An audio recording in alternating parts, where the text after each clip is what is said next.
I am John Michael G. Barba, and this is my poetry about my friends, entitled A Friendship That Never Sinks. In the world where hearts reside, a good friend stands by our side with a smile that warms the night. They bring comfort and pure delight, hand in hand through ups and downs, sharing laughter, easing problems, in joy and tears.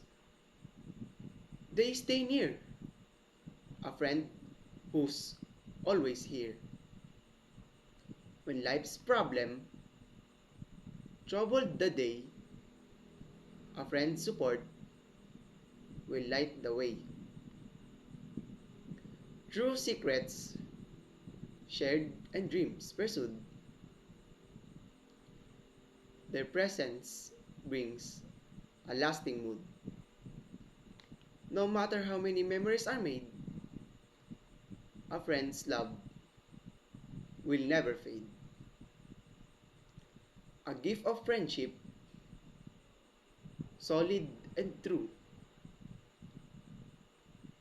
A priceless bond, always new.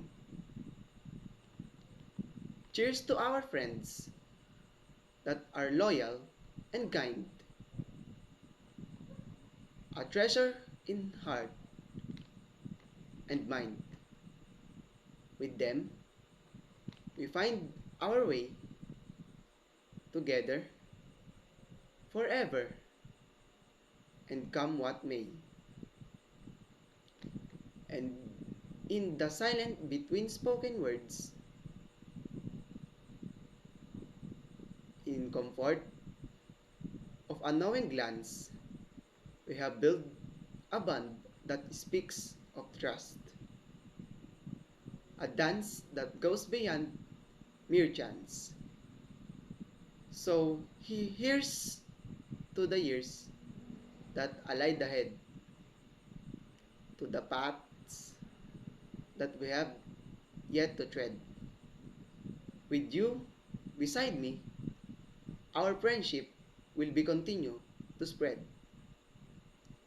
For in the book of life's story, you are a chapter bright and true,